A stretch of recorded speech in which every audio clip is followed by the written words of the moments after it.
खूब सारा कोहरा, घना कोहरा जो एक चादर की तरह पूरी दिल्ली को ढक देता है। पर क्या हो अगर ये कोहरा अपने साथ कुछ ऐसा लेकर आए जो आपकी जिंदगी ही बदल दे। आज की कहानी है याविन और उसके दोस्तों की। याविन और उसके दोस्त दिल्ली के बढ़ते पोल्यूशन से परेशान हो गए थे और कुछ समय के लिए दिल्ली से बाहर जाना चाहते थे। उन सभी ने मिलकर हिमाचल जाने का प्लान बनाया।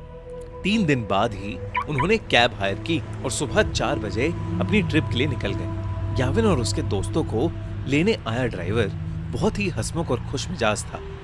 कुछ ही समय में उस ड्राइवर की दोस्ती सभी से हो गई थी। उन लोगों को घर से निकले हुए करीब 4 घंटे हो चुके थे। सुबह के 8 बज रहे थे। आसमान में अब भी अंधेरा छाया हुआ था। तभी गाड़ी में बैठे सभी लोगों को सामने रोड पर एक घने कोहरे की चादर दिखी। वो कोहरा इतना गहरा था कि उसके आगे रोड दिखाई ही नहीं दे रही थी। याविन ने नोटिस किया कि उनका ड्राइवर जो पहले बहुत मुस्कुरा रहा था, अब अचानक से बहुत सीरियस हो गया है। उसके चेहरे का मानो रंग ही उड़ गया है। याविन को लगा कि शायद ड्राइवर कोहरे में गाड़ी चलाने से घबरा रहा था। याविन ने ड्राइवर के कंधे पर हाथ रखा और उससे कहा, भैया टेंशन मत लो, धीमी स्पीड पर गाड़ी कोहरे से निकाल लेना। तभी उस ड्राइवर ने याविन को देखा और सहमी हुई आवाज में कहा, मेरी आपसे विनती है, कोहरे से निकलते वक्त प्लीज गाड़ी की खिड़की बंद ही रखना, भूल कर भी मत खोलना। ड्राइवर इतना डरा हुआ था कि याविन और उसके दोस्तों की हंसी छूट गई। इस पर उस ड्राइवर ने बताया कि वो जिस इलाके में है वहां कभी कोहरा नहीं आता और जब कभी ऐसा कोहरा आता है तो वो अपने साथ एक छलावा, एक झूठ, एक माया लेकर आता है। याविन और उसके दोस्तों को ड्राइवर की बात पर विश्वास नहीं हुआ। उन्होंने उसकी बात को अंधविश्वास बोलकर नकार दिया और देखते ही देखते उनकी गाड़ी कोहरे के अंदर चली गई। कोहरे की चादर उनकी उम्मीद से काफी बड़ी थी। ड्राइवर धीरे धीरे गाड़ी आगे चला तो रहा था, पर किसी को आगे का कुछ भी नहीं दिख रहा था। अचानक ही गाड़ी में बैठी रिया को अजीब सी बेचैनी होने लगी। उसे बिल्कुल सांस ही नहीं आ रही थी। वो ड्राइवर की बात को भूल गई और उसने गाड़ी का शीशा खोल दिया और अपनी गर्दन गाड़ी के शीशे से थोड़ी बाहर निकाल ली। खिड़की खोलते ही रिया को वापस सांस आई, लेकिन वो कोहरा अब गाड़ी के अंदर आ चुका था।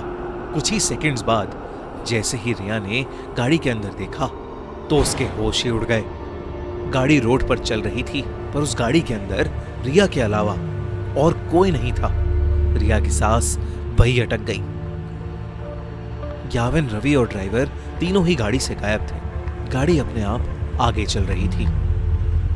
रिया ने गाड़ी से कूदने के लिए गाड़ी का दरवाजा खोलने की कोशिश की, पर गाड़ी लॉक थी और जोर लगाने पर भी उसका लॉक नहीं खुल रहा था। वो जोर जोर से गाड़ी के अंदर चिल्लाने लगी। तभी कुछ ही देर में धीरे धीरे वो गाड़ी खुद ही रुक गई और दरवाजे का लॉक अपने आप खुल गया।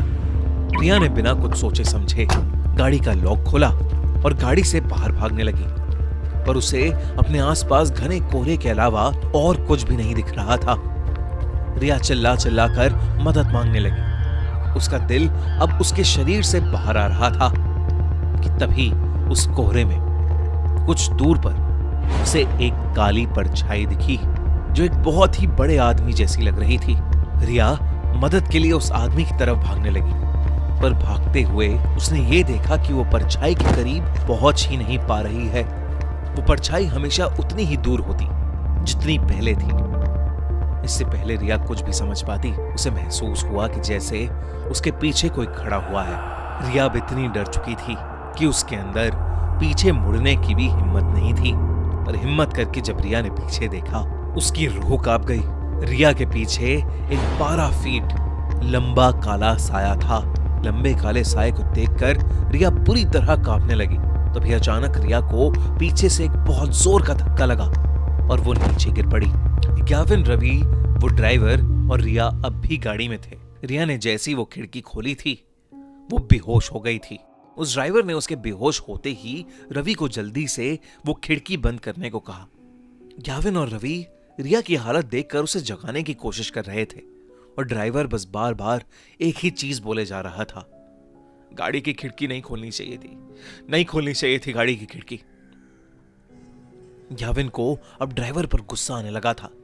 उसे लग रहा था कि वो ड्राइवर एक मेडिकल इमरजेंसी पर वहम की पट्टी चढ़ा रहा है। याविन बस वहां से निकलकर रिया को हॉस्पिटल ले जाना चाहता था। याविन ने ड्राइवर को गाड़ी तेज चलाने के लिए कहा। ड्राइवर ने याविन की बात मानी और गाड़ी के एक्सीलरेटर पर अपना पैर दबा दिया। लेकिन कुछ ही सेकंड्स में अचानक से गाड़ी के सामने एक लड़की आ गई और इतनी तेज स्पीड होने की वजह से गाड़ी उस लड़की से टकरा गई। उस लड़की के टकराने के बाद ड्राइवर ने गाड़ी वहीं रोक दी। अब याविन और रवि की सांसें वहीं अटक गई थीं। याविन तुरंत गाड़ी से उतरकर उस लड़की को देखने गया। उसने देखा कि एक लड़की खून से लथपथ रोड पर उल्टी पड़ी हुई थी। याविन ने जैसे ही उसकी शक्ल देखने के लिए उसे पलटा, उसका दिल दहल गया। वो खून से लथपथ पड़ी लड़की कोई और नहीं बल्कि याविन की दोस्त रिया थी। याविन को कुछ समझ नहीं आ रहा था क्योंकि रिया तो उसके साथ गाड़ी में थी। याविन दोबारा गाड़ी की ओर गया और उसने देखा कि पूरी गाड़ी बिल्कुल खाली थी। गाड़ी के अंदर और कोई भी नहीं बैठा था। याविन को कुछ समझ नहीं आ रहा था। वो बहुत ज्यादा डर चुका था। याविन ने रिया की बॉडी को उठाकर गाड़ी में रखा और खुद ड्राइवर सीट पर बैठकर गाड़ी को चलाने लगा। याविन उस घने कोहरे में बस तेजी से गाड़ी चला रहा था। तभी उस चलती हुई गाड़ी के सामने वही 12 फुट लंबा काला साया आ गया और याविन का गाड़ी की स्टीयरिंग पर से कंट्रोल बिगड़ गया और वो गाड़ी रोड के एक साइड के एक पेड़ से जाकर टकरा गई। अगली सुबह उनकी गाड़ी एक पेड़ से टकराई हुई मिली जिसमें ड्राइवर, याविन, रवि और रिया थे। वो चारों उस कोहरे की रात जिंदा तो बच गए, लेकिन यावी के सर पर चोट आने की वजह से उसका मानसिक संतुलन बिगड़ गया और रिया को इतना गहरा सदमा लगा कि अब उसे हर जगह सिर्फ वही काला साया दिखता है। अगली बार कोहरे में जाओ तो अपनी गाड़ी की खिड़की कभी मत खोलना।